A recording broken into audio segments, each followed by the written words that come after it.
Wasn't supposed to have it. Thought I'd get a stage. Called one of the companies here, Parties by Porcelli, and they were nice enough to loan me the stage tonight. So if anyone's ever having a party, you should really give them a call because they rent out some crazy stuff that you can just use for regular birthday parties and all of that. But other than that, I want to thank you all for coming. Tonight actually is 15 years since I fell off a telephone pole and suffered a brain injury. Kessler is here. Two of their representatives are sitting up on the side.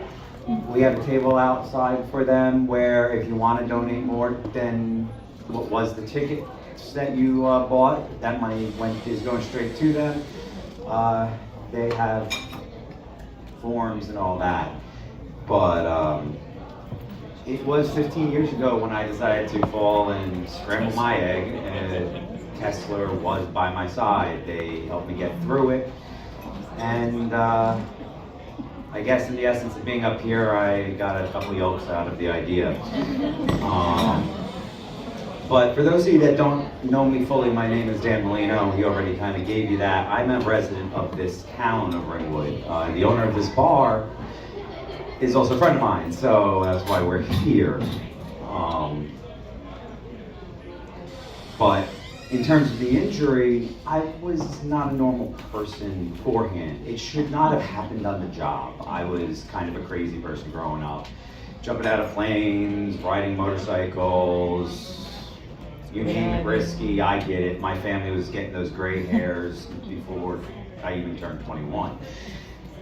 But then one morning, on August 11th, 2010, they get a phone call, and it's because I had fallen from a telephone pole, catastrophic.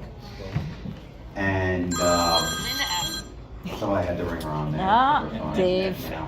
Thanks for that one, buddy. Yeah, Dave. Now I forgot where I am. August 11th. Brain injury. Brain injury. Brain injury. Phone call. I could tell. But yeah, so when my family arrived at the hospital, it was grim. There was doctors. It was all about go have your last moments, everything. But of course, as you can tell, I survived.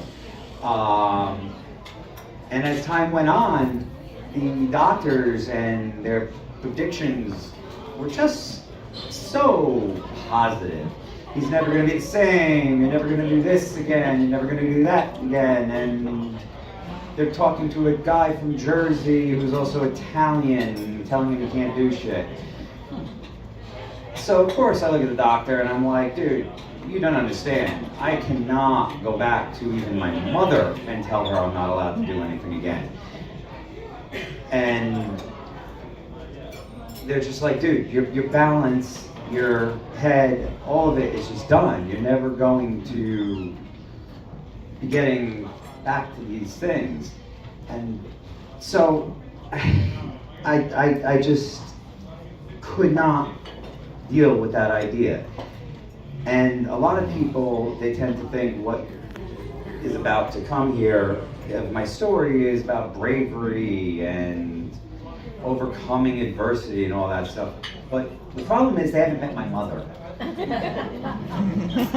True. Everybody talks about their mom like their mom is crazy. Now, in my case, my mother was an elementary school teacher. There was order in our house, and if you did something wrong, there was definitely penalties for it that I am afraid to recite, because there are some people in this audience that know her and will tell people that I spoke those words. They're more than welcome to share. Yeah. Like your aunt. Like your sister? Yeah. Exactly, like her own sister.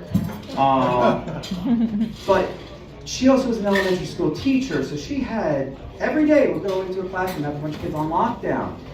The school, though, noticed this, and instead of training her to be more of a gentle parent and a gentle and disciplined, they got a call from the federal government and decided to trade her to the National War College. Now, I didn't know this place existed.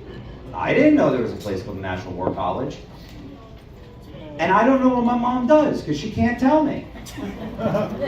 And I'm pretty sure the only thing that is going on at that particular college is the sign above her door that says, "When diplomacy is not an option."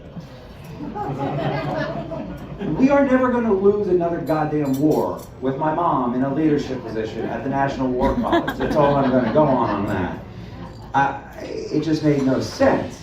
So back to the doctors with the whole balance, and they said I'd never get back on my bike again. And when I say bike, I'm talking about pedal bicycle. A lot of people think I'm talking about a motorcycle when I say this.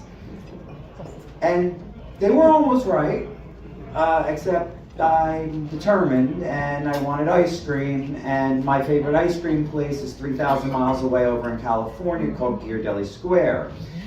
So it took me a year and a half to get back on the bicycle, and then on my 5 years in 2015, I bicycled from Kessler in West Orange, New Jersey, to Ghirardelli Square in San Francisco, raising donations like tonight.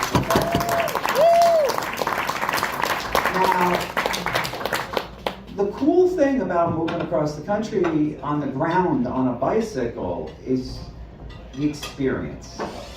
A lot of times when we travel, we fly over this central area of the country where there really is absolutely nothing. There's towns of two.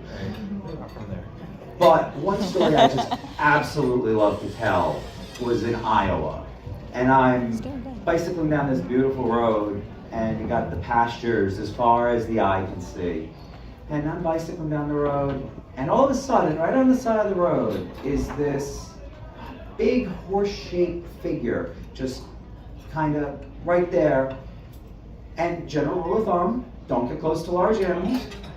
There's no fences, there's no barns, no nothing, just big-ass pasture, and this horse-shaped creature in what looks like a prison jumpsuit, black and white stripes in the distance. And that just doesn't make sense. I'm in America, I'm in Iowa, and so I come to a stop, I take a drink of water, and I'm staring at it, and I'm like, it's gotta be a cow. So I just quickly go, moo. I got a response. It stopped chewing that grass to give me a freaking side eye like I just pissed off his entire family. All because I confused that animal's African ass for a cow in disguise to try and avoid the barbecue. Now, of course, at the time, I did not think, okay, it's a zebra. I just assumed still a cow, and I pedaled my way around it and just kept on moving along with the utterly ridiculous of that jumpsuit. But, you know, I kind of like to milk that story.